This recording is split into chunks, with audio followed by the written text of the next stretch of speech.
Thank you for joining us for this special Conversations with Olmsted webinar on one of the most vital elements of our landscape, trees. Fittingly, I am participating from the offices of the Central Park Conservancy after a morning tour of this incredible landscape and fantastic array of trees. So trees are the foundational to the Olmsted legacy, not just as elegant design elements in our parks and places, but as powerful environmental assets shaping our health, heritage, and future. Frederick Law Olmsted envisioned landscapes where access to tree-filled, shaded spaces nurtured community well-being. In the centuries since, these living legacies have continued evolving, adapting to growing cities, changing climates, and new ecological imperatives. Today, we're honored to bring together 4 leaders whose work spans iconic Olmsted places, from the rolling grounds of the Biltmore Estate to the iconic tree-canopied parks of New York City. Each of them brings unique insight, expertise, and passion as they steward these landscapes for future generations. So our panelists today moderating our discussion will be Vincent Simeone, Director of Planting Fields, Arboretum State Historic Park, under the New York State Parks, Recreation, and Historic Preservation, and the author of several gardening books. Under his leadership, Planting Fields continues to thrive as both a living museum and a forward-thinking center for plant conservation and education. Margaret Bracken serves as the Chief of Design and Construction at Riverside Park Conservancy and is a landscape architect with NYC Parks. She has dedicated 27 years to Olmsted Parks, 3 at Prospect Park and 24 at Riverside Park, bringing deep familiarity with historic landscapes and contemporary challenges. James Kaufmann is the Executive Director of the U.S. Capitol Grounds and Arboretum at the Architect of the Capitol. With 30 years of expertise in public horticulture and professional grounds management, Jim lovingly stewards one of America's most symbolic landscapes. Bill Quaddy serves as the Director of Horticulture at Biltmore Estate in Asheville, North Carolina, where he has spent nearly 27 years. Bill's expertise blends classical cultural stewardship with real-world resilience, drawing on Biltmore's legacy as one of the earliest managed forests in America. He is also an active member of the Professional Grounds Management Society. Together, our panelists bring decades of experience across a diverse spectrum of Olmsted-inspired landscapes, from urban parks to monumental estates. So let's dive in, and I will turn it over to you, Vincent. Thank you very much. And I want to thank the folks at the Olmsted Network for putting this wonderful program together and for our time and expertise from all our panelists. So we're going to get started. I'm just going to briefly mention Planting Fields and what we do here in terms of tree management and tree focus. And it is a 409-acre arboretum on the North Shore of Long Island. And we have 3 separate entities. We have this historic Olmsted landscape. We have a modern arboretum that was started in the 1950s, and we have a managed forest. And all 3 of those obviously are managed differently. But we do have a cultural landscape report that was developed in 2019, which was put together and authored by the Planting Fields Foundation along with New York State Parks. So we manage the Olmsted landscape using that tool. And we also have a pretty active plant collections policy that we use to manage a more modern contemporary arboretum and the forest. And so all those tools we use to interpret and maintain and acquire plants that are appropriate for our site. So with that said, I'd like to spend a minute for each panelist to talk about their landscapes and their work at their own facilities. So Margaret, if we could hand it over to you and have you start just for a minute to talk about your facility and your work. Oh, thanks, Vincent, and good afternoon, everyone. So Riverside Park. So Riverside Park is a 350-acre waterfront park on the Upper West Side of Manhattan. We are one of 12 New York City scenic landmarks. We credit the schematic design of Riverside Park to Frederick Law Olmsted. His was the genius of the place. Prior to Olmsted, the intent was to create a long, wide, linear boulevard running along the west side of the island of Manhattan. And Olmsted's design sort of worked with the curves of the natural topography and the indigenous materials of the site. The park itself was later developed by Samuel Parsons and Calvert Vaux after he separated from Frederick Olmsted after they dissolved their partnership. The park was extended westward in the mid-1930s under park administrator Robert Moses. So in actual fact, most of what you see in the park is the Moses era landscape as designed by Gilmore Clark, Clinton Lloyd, and Michael Rapuana. So most of our canopy are those 90-year-old trees. My role in Riverside Park is predominantly design and construction with a heavy emphasis on preservation. I also work with the Riverside Park Conservancy staff and Parks Department staff on the horticulture of the park, and also with Manhattan Forestry on monitoring the condition of our existing tree canopy. Also within that role is long-term planning and species selection, which we do in conjunction with the Riverside Park Conservancy, who raise funds to restore our landscapes. Great, and thank you very much, Margaret. Jim, we'll continue with you. So Capitol Grounds and Arboretum, we are a fascinating staff that take care of roughly 300 acres on Capitol Hill, maintaining all the grounds that make up the Capitol campus for both the House and the Senate buildings, and of course, the Capitol Square. And Capitol Square, that 56 acres, is what Frederick Law Olmsted designed, and we are left to steward that landscape.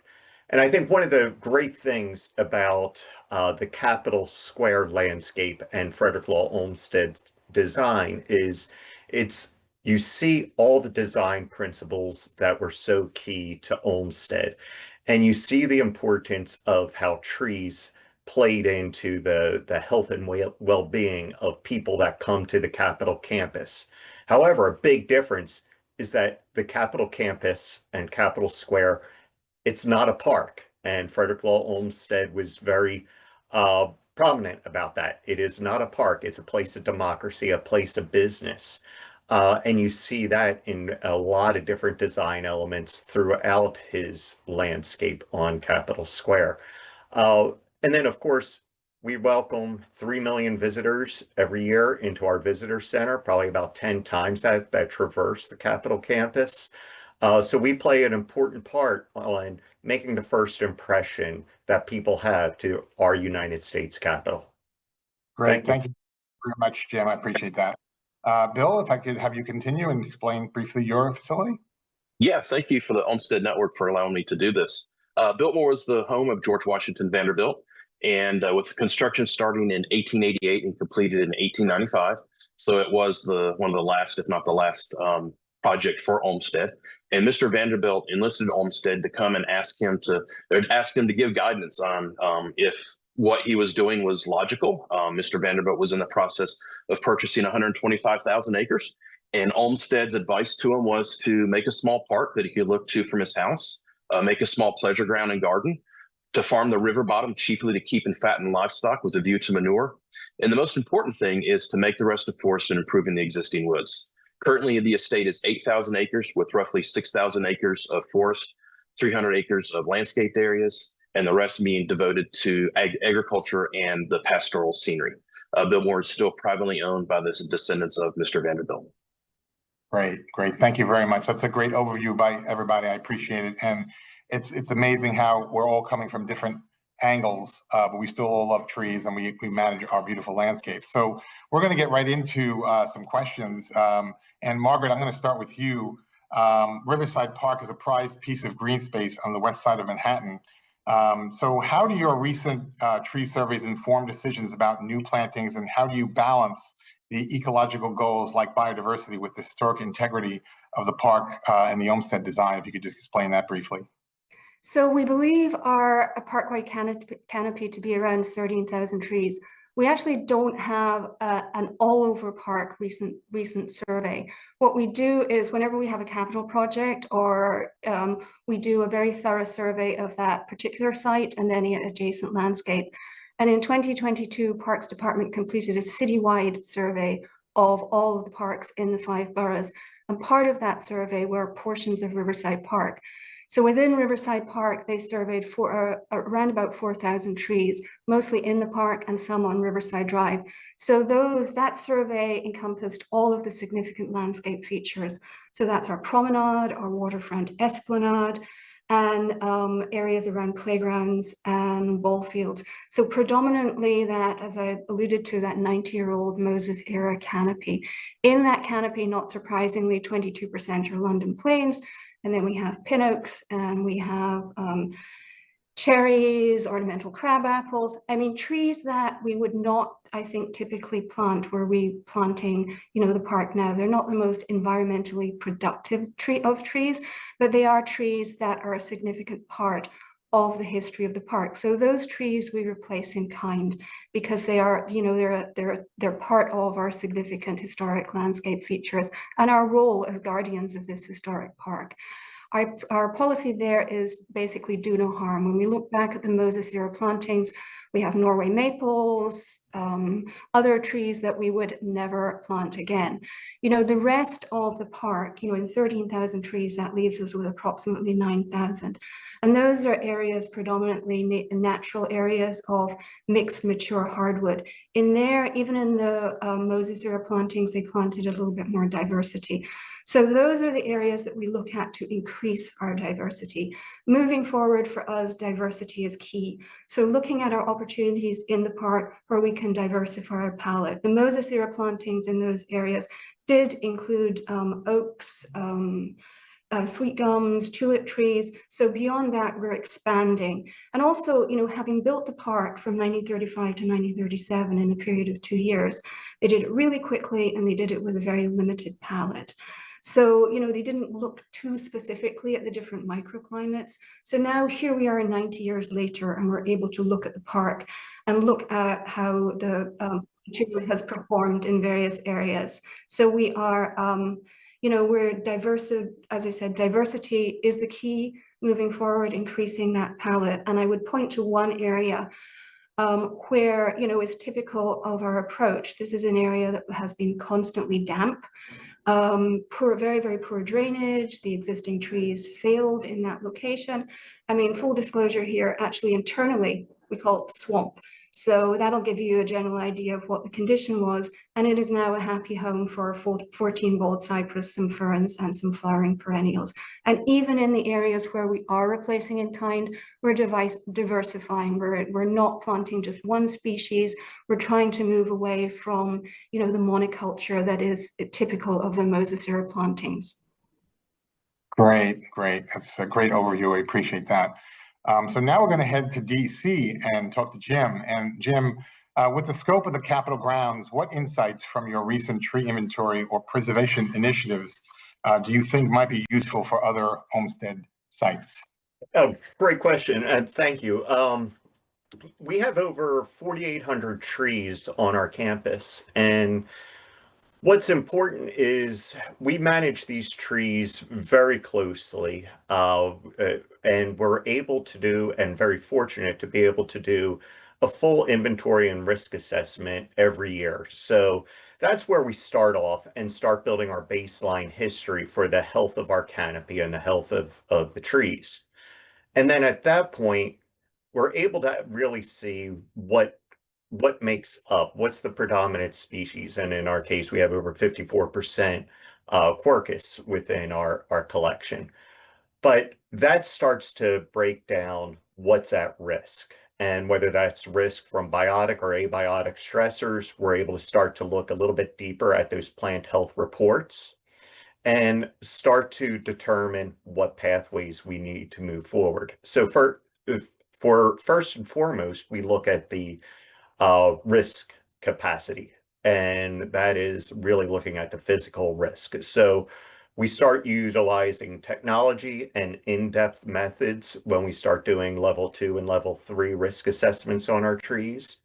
Tomography, the use of tomography, sonic tomography, has been fantastic. We're starting to be able to see defects of the trees inside, when to the lay person, it's looking like that's a perfectly healthy tree, when in fact, we have a significant cavity in there. And then we can start making educated decisions on removals or preservation of that particular tree.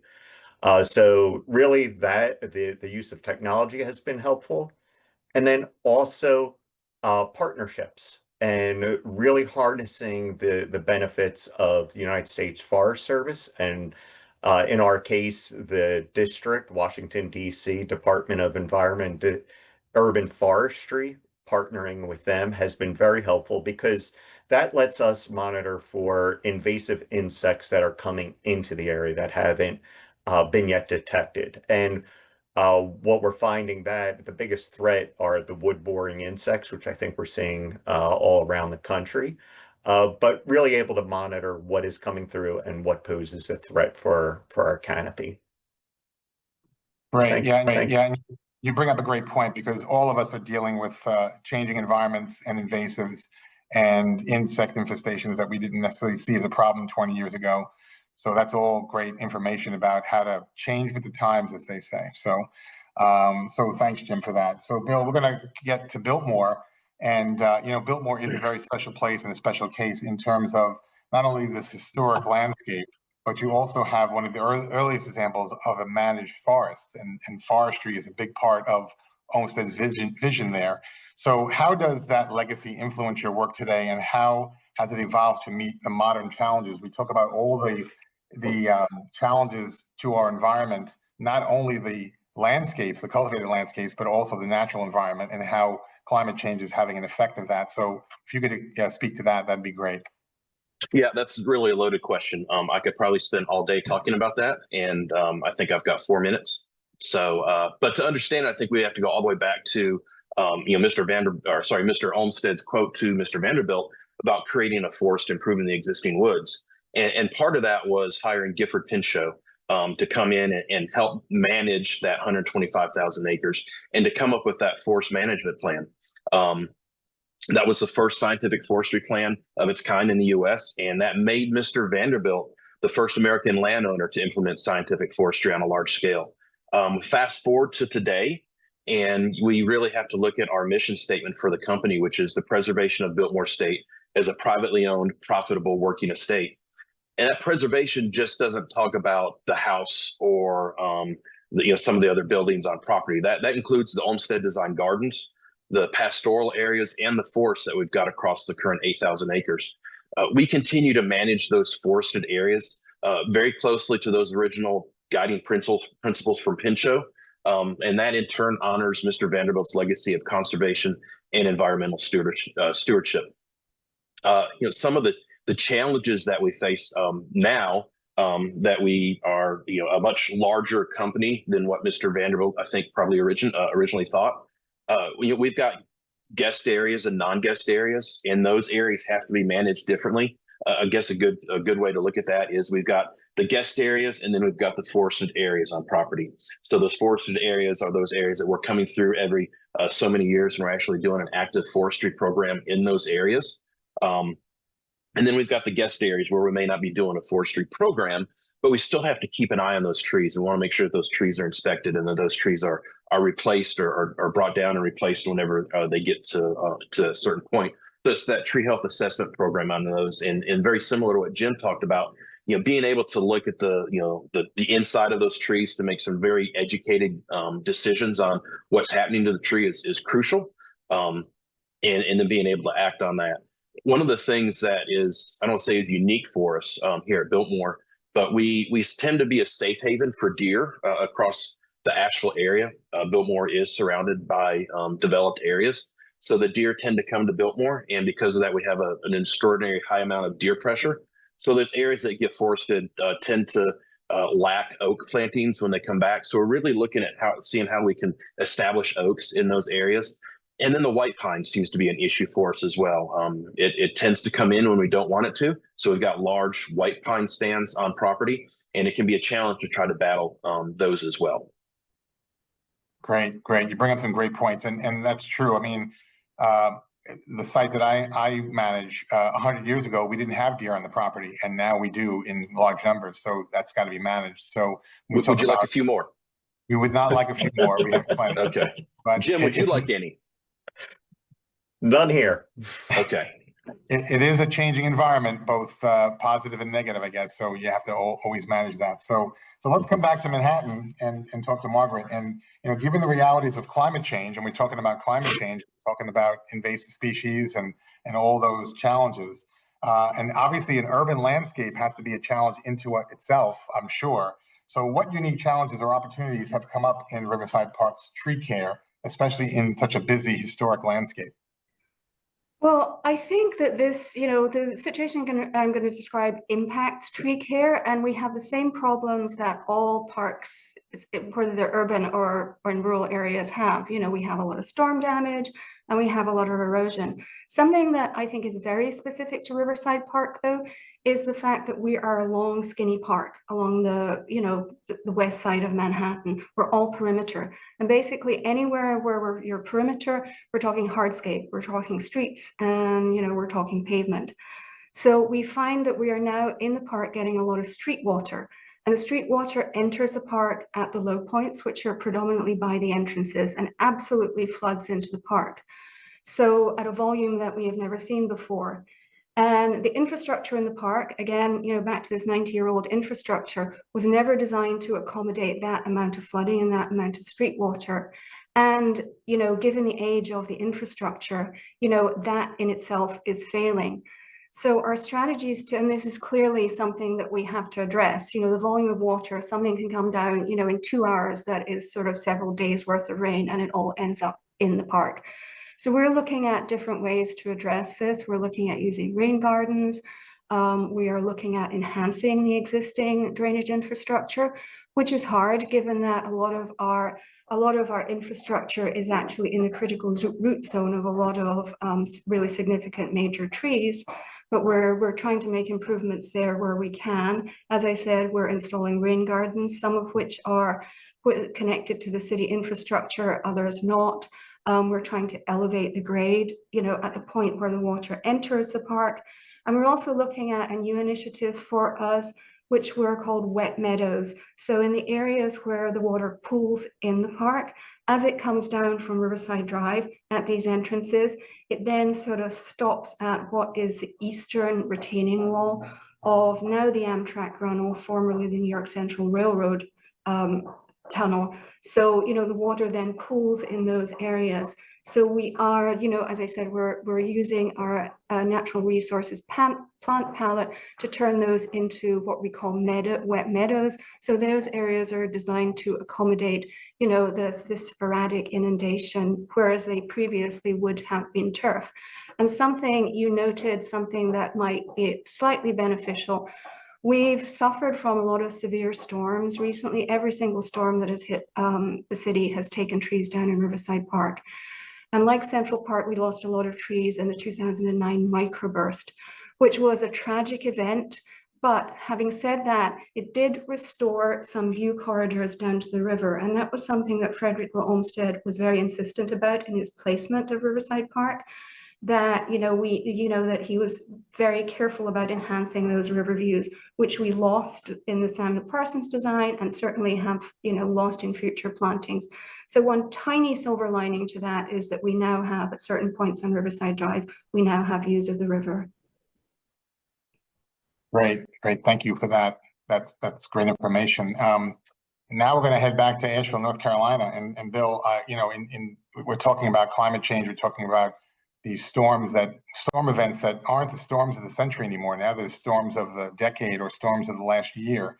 And obviously, Asheville was heavily impacted by the hurricane last year. And so the question, I'm sure you get this question a lot, how did the Biltmore team respond in terms of assessing the damage from that storm and planning for replanting? I mean, obviously you have to rebuild after that huge storm. And did the storm shift your thinking at all around the species selection and long-term forest resilience?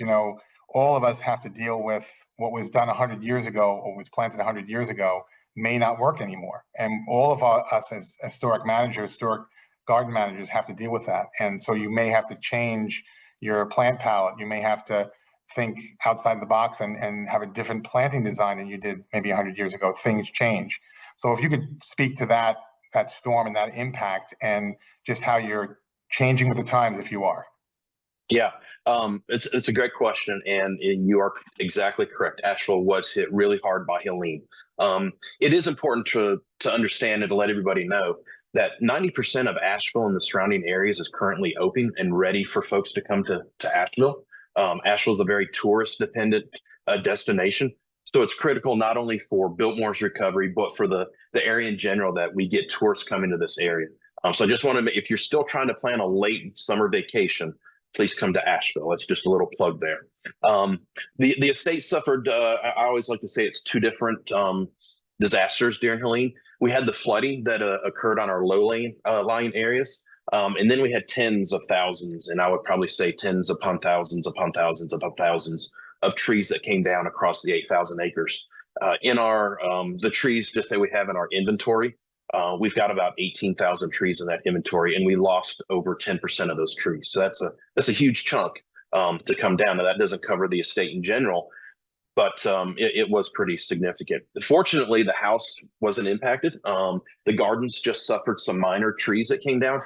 Minor trees, just being a few trees. They were large trees, but there still wasn't a lot of damage. And then some washout from the creek that runs to the azalea garden. But once we were able to get the roads open, then we were able to start assessing what we had going on. And really, we couldn't have gotten the roads open if it wasn't for a partnership that we have with the National Arborist Company. They were able to come in and help out. And I tell folks, if you want to do something fun, take your phone and turn it off and just leave it laying around, because for almost 2 days, almost 3 days, we had no cell phone service. So you couldn't call out, you couldn't get calls in. So trying to reach out to people was critical. Once I was able to get in touch with the National Arborist Company that we use, they were here on Wednesday, and by Friday they had boots on the ground getting the trees off the roads, getting trees picked up, and we're able to start looking to see what we had. And it was, I will say, I cried when I saw the amount of damage that we had, not just in the historic gardens and in the historic areas along the approach road, some of the other the guest roads. But even once you start looking up into the forested areas, those areas that are critical for those long distance views for our guests, some large tracts we had 100% tree loss. So picture 34 acres completely leveled of trees. So that was hard to swallow. So Helene really caused us to look at this replanting that we had always planned on doing in these areas, to be a little bit more large scale and in areas that we hadn't planned on. So we definitely started looking at those and coming up with that planting plan. We've always done this resiliency in planting. So trying to find different species to go in, knowing that what worked 25, 30 years ago probably isn't going to work 25, 30 years from now. So looking at what we can plant, primarily oaks, because that's what seems to have caught the attention of the deer that we have on property. So trying to get oaks established back, knowing that in those areas that are heavily pine forested, that's the pine is just going to come back by itself. So trying to find out where we're going to have to actually start planting trees, which maybe was not done a number of years ago. Right. Yeah. And I understand Hurricane Sandy did a tremendous amount of damage to the Northeast, and we are still trying to fill areas of the landscapes, whole swaths of the landscape that have been impacted. Yeah. And the average visitor doesn't see it anymore because we see it because we're here all the time, so we still know the damage that it can cause. But so we're going to head back to Washington D.C. and talk to Jim. And Jim, with all of the competing priorities on Capitol grounds and the challenges that you have, how do you approach tree management in a way that honors aesthetics, security, and sustainability all at once? That key term of sustainability is one that's on all of our minds, and we all have to be as sustainable as we can. So if you could answer that important question. Competing priorities on the Hill. Can't imagine what that's about. So I think a way to approach this question is really two parts. People and cultural landscape reports. So let's start off with people first. We're really fortunate to have an awesome team here of specialists and arborists that really understand trees, understand the canopy, understand the history of the Capitol landscape. And that's where that knowledge base really starts. And then also really good partnerships with both other folks like here within the Olmsted network.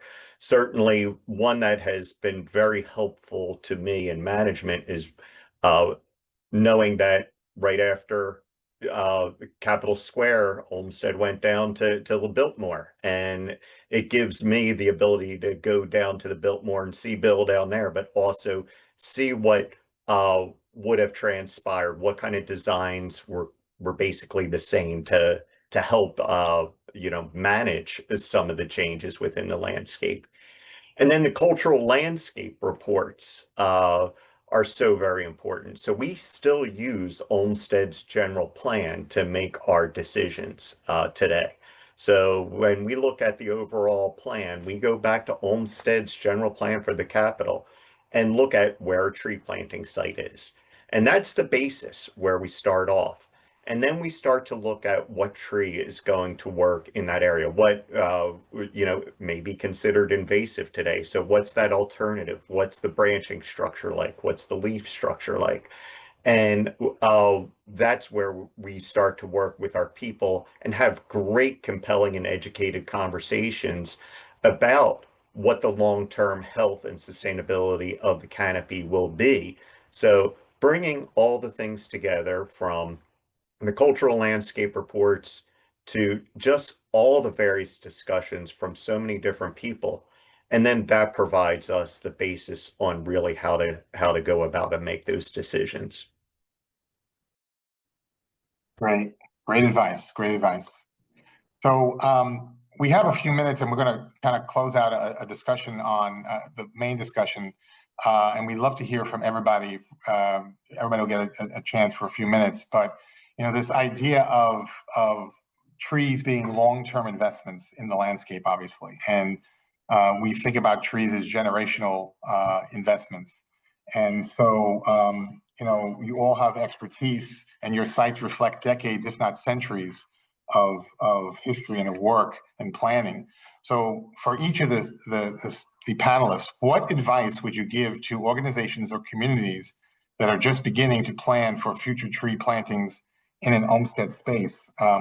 Margaret, we'll start with you, and we'll give you a few minutes to give your advice. So, I would reference what both Bill and Jim have just alluded to there. The degree of research, understanding your canopy, understanding what has thrived and what has not done so well, and then making plans for the future based on that, educated information. Because I work for a city park, as opposed to both Jim and Bill, who work in organizations that have much greater maintenance capacity than we have at New York City parks, I would talk to people who are typically more in my sort of situation, which is, make sure you have the maintenance in place moving forward. Make sure you're able to water. You have to be able to water for the first few years. We want these trees to last forever. So totally plan ahead. Something else, which is kind of, Bill sort of alluded to there as well, is a couple of situations that I've seen recently in our kind of local New York City sister organizations, where they've actually taken what is a brave and kind of radical decision, I think, to effectively start from scratch with features in their historic landscapes. In one case, an NYBG, New York Botanical Garden, where they have completely replaced 2 alleys of tulip trees that lead up to the library building there. And then also in Central Park, where they replaced the crab apples in the conservatory gardens. Now, it was fascinating watching the process at NYBG, because they clearly did a tremendous amount of research. Their trees there, had been subject, they were senescing, there were tulip trees senescing, subject to storm damage, they had lost several, so it was sort of like, and they completely reassessed. They engaged Laurie Olin. They made a 3-year plan to systematically remove the trees and then replace them year by year. And it appears to me now fully planted to be a very successful installation.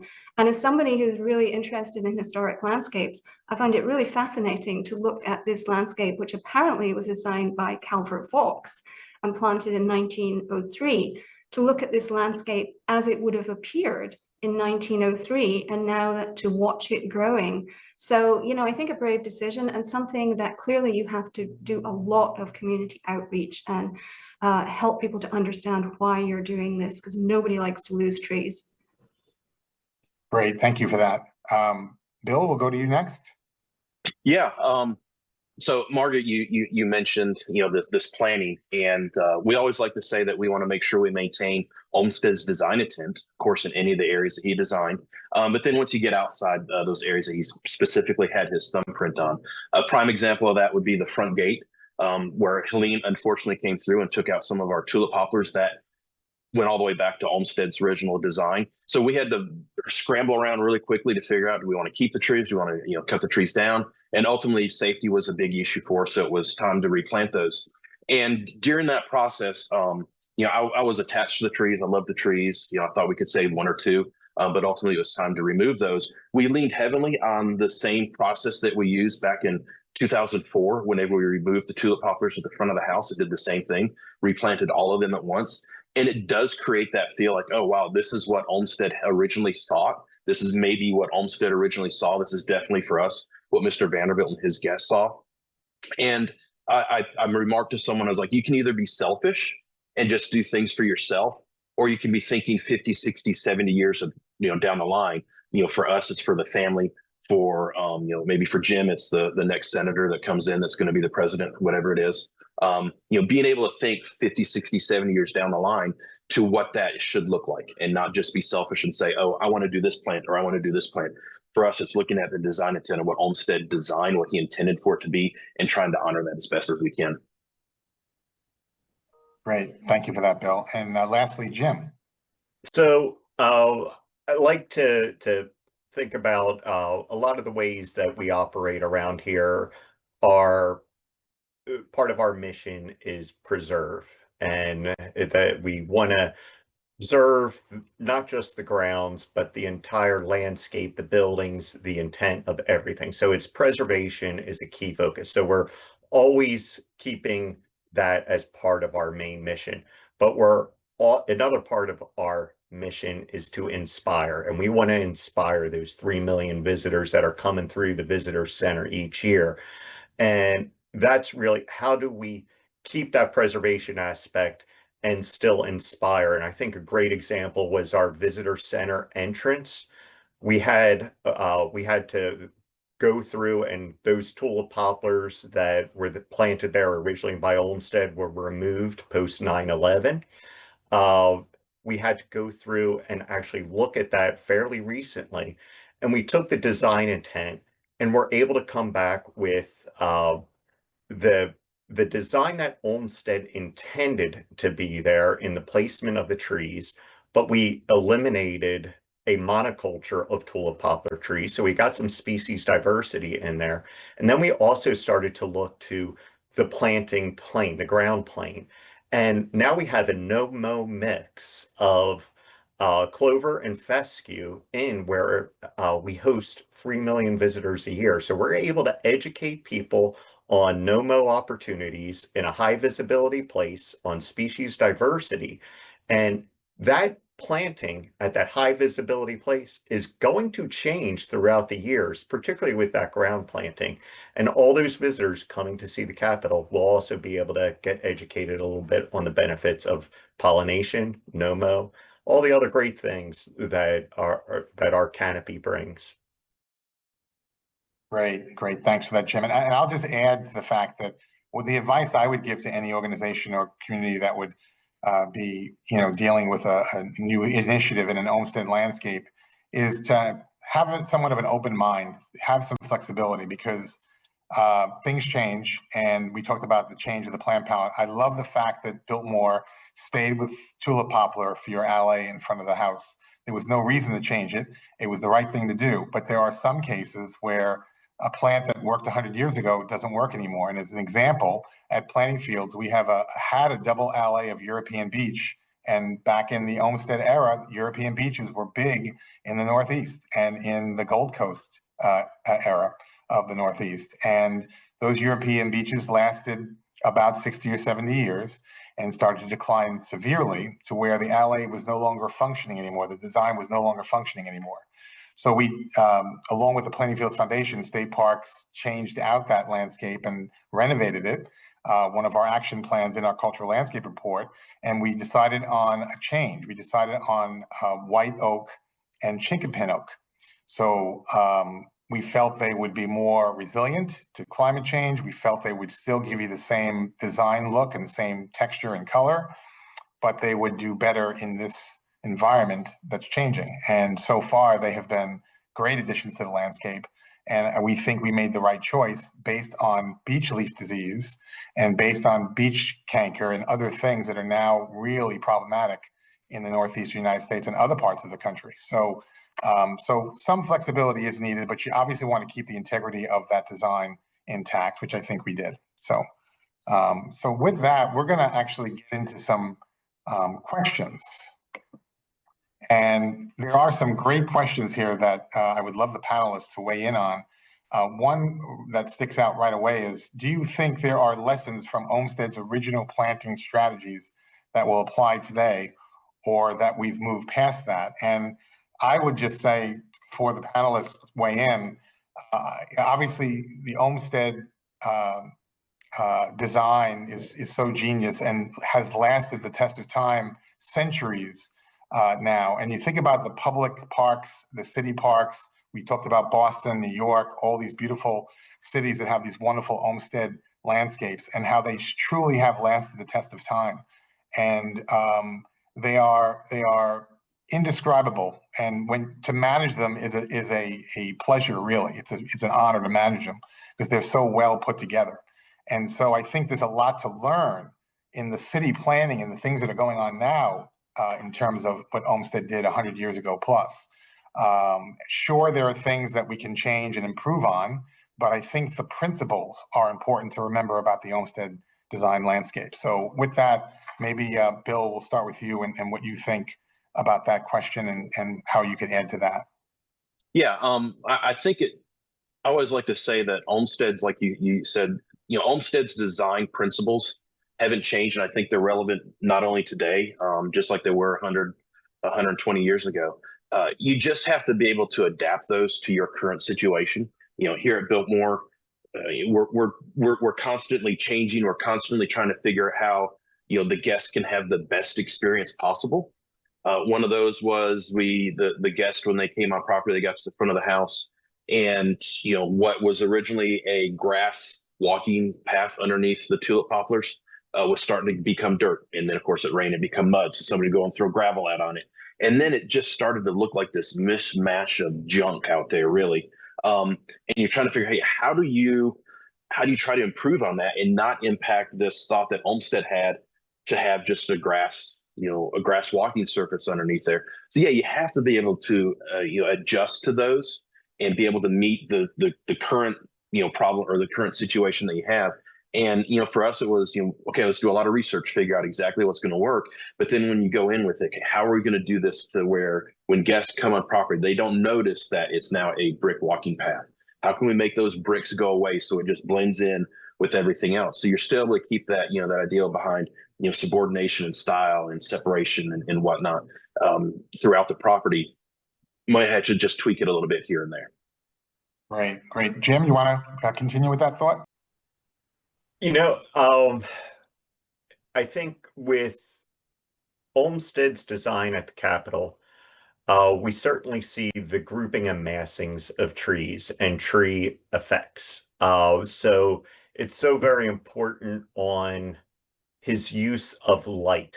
And I think that's another part that's unique to this particular landscape is, as I said in the beginning, it's not a park, it's a place of business, but he provided these areas for people to really relax and gather the benefits of the outside. So an example of that is the Olmsted Summer House.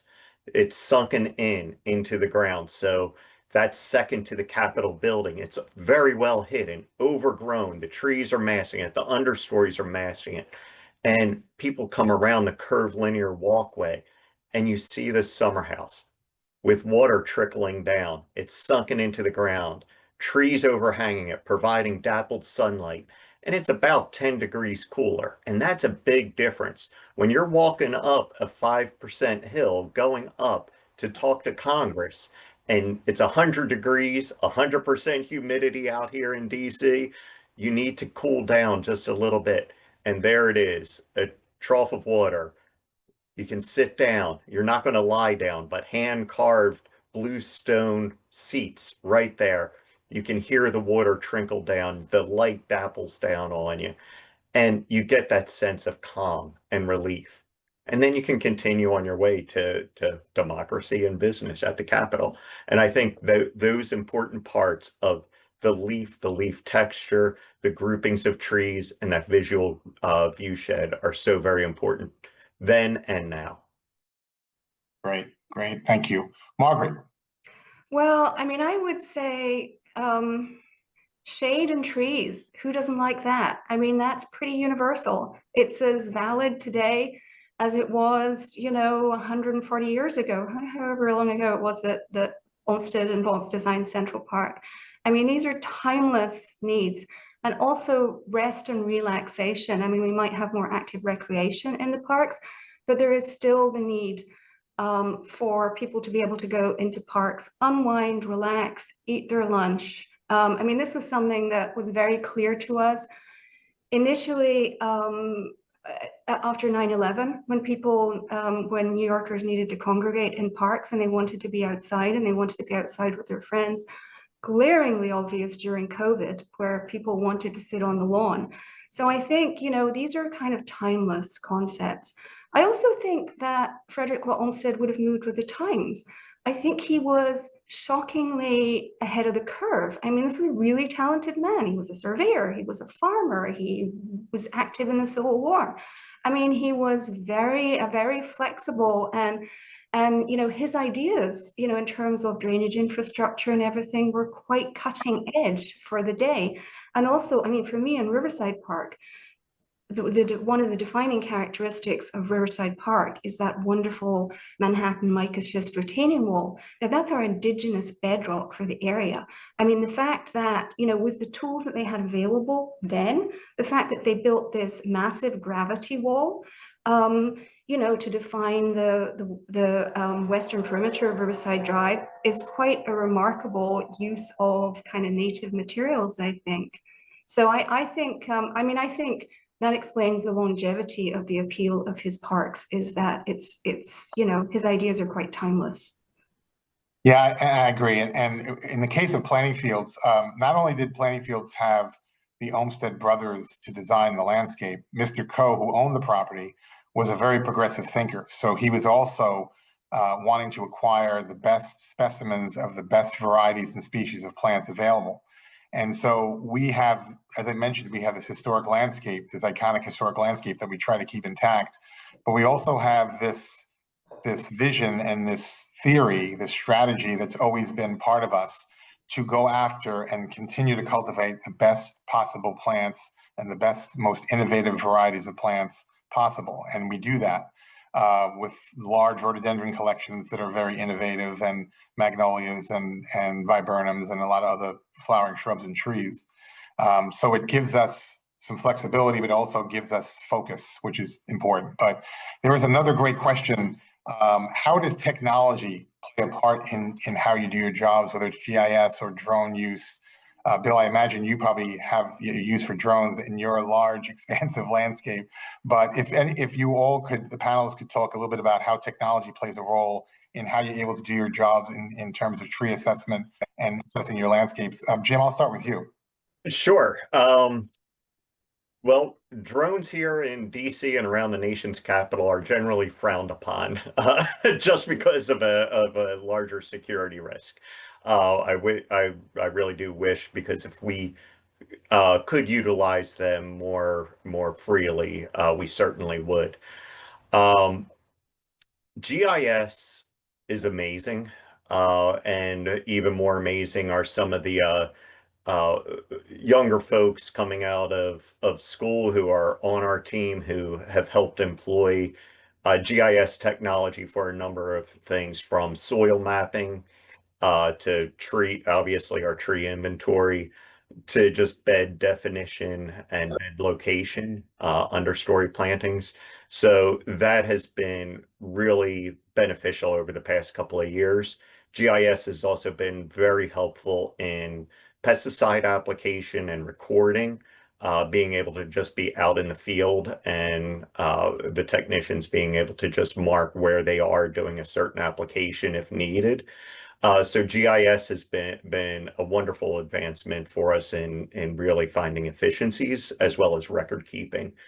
And then I spoke to this a little bit earlier, was within our tree risk management program is the level 3 risk surveys that we do. So the level 3 risk assessments are really valued with the use of tomography, because that allows me to have a visual representation of what's going on inside that tree. And it's not just good for me to be able to educate our stakeholders, because that's the first thing people want to see. Why are you taking down a tree?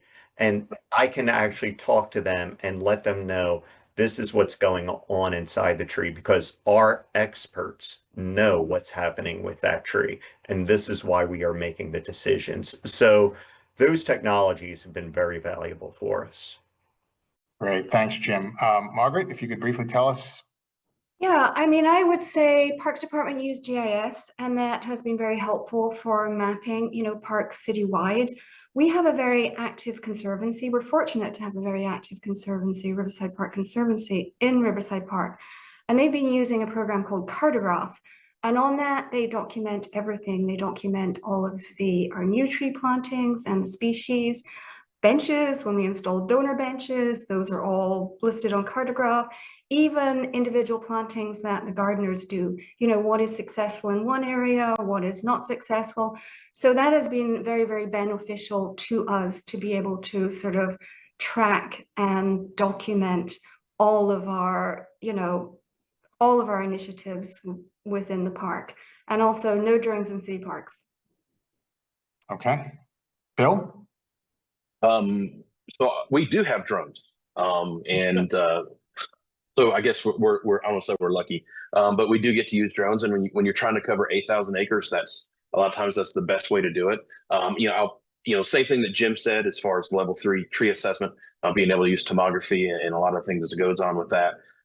One thing I failed to talk about when I mentioned Helene is, not only did we have trees down on the roadsides and in the the forested areas, but those same trees came down all of our access roads to get into the forested areas.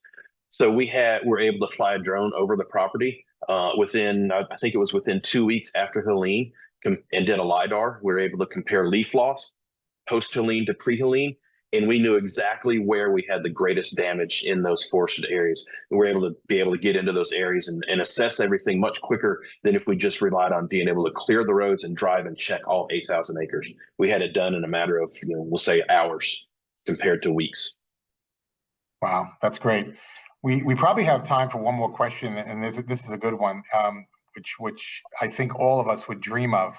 If there were no restraints, if there were no budget restraints, if there were no political restraints, and you had, a free reign to put together some kind of tree initiative, some kind of program or tree initiative that you really wanted to do to improve your facilities, what would that be and what would that look like? So let's start with Margaret. Well, I would say we're reliant on Manhattan Forestry, and Manhattan Forestry maintain the entire borough of Manhattan. So they are grossly overworked.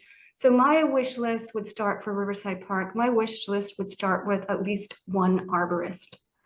And then we would move from there into tree care universally for the entire park.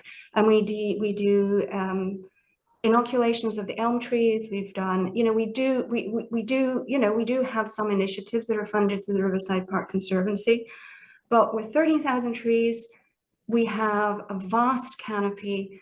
A lot of them are of a certain age where they really need a lot of attention.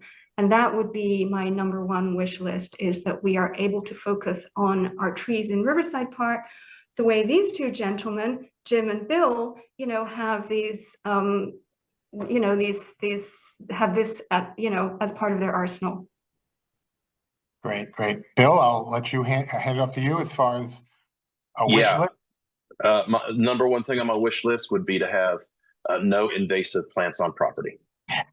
So being able to come through and just eradicate all of those, I'm sure that would probably make my job much easier. So, And what kind of technology do you think you'd need to really do that the right way? I would say labor, and probably labor. Yes. Yeah. So you were reading my mind, because my bosses also asked me, what do you really need to do your job as effectively as possible? And it's all about labor and people who are passionate. And luckily in horticulture and in landscapes, we have very passionate people that stay in this industry for a long time. So we need more talented people to get into the field and help us with invasive species and management of deer and management of native plants, and trying to help our pollinators and birds and all those things. And there are a lot of really talented people coming out of the universities, but it's all about labor. You're right. There's only so much you can do with technology, and technology helps us tremendously. But at the end of the day, we need people that are going to be really passionate about the next generation of people that are going to serve the next Olmsted generation of landscapes. So I agree with you that labor is a big one. But Jim, if I could have your thoughts. Well, I'm still thinking of Bill using LiDAR and a drone for the leaf density and recovery and disaster recovery. That is amazing and a great way to really respond. So kudos to Bill on that. But where we're at, we are growing, and we have some fantastic people supporting us all the way around, both on staff and through leadership. And one thing where we're on the cusp is really starting to be able to step out into a broader world of conservation, of global conservation. So we recognize things on our campus, northern red oaks. We have a lot of northern red oaks, many that are probably 100 years old. And all of them are suffering from a number of different stressors, including bacterial leaf scorch. But we would love to be able to start to partner with many with universities, with other botanic gardens and arboreta, to be able to start long-term conservation efforts. So what is going to take the place of the northern red oak as that goes to climate change? What can we do for the longer term, and really look at it on a global scale? And we're partnering with many different organizations to start that those conversations and those initiatives. So that's where we see where we're going into the future on this, and hopefully being able to make a difference to the greater community.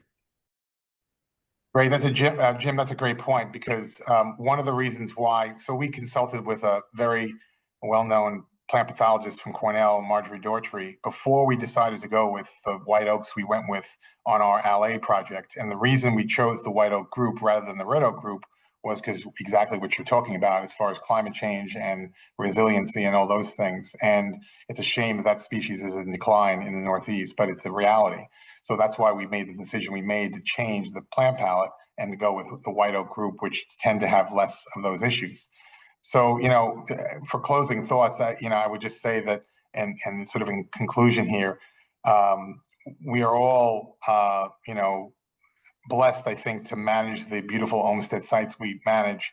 And the world is changing, so it's getting more and more challenging. But I think, with the great network of professionals we have, and the university system we have, and researchers that we have, and the designers that we have, I think the future is bright for some of these incredible landscapes. And to think we're the stewards now that are going to hand these landscapes off to the next generation of professionals to keep these legacies going is pretty amazing. So I just want to thank all the panelists for all their time. I want to thank the Olmsted Network, and I am now going to turn it back over to Sue. Thank you.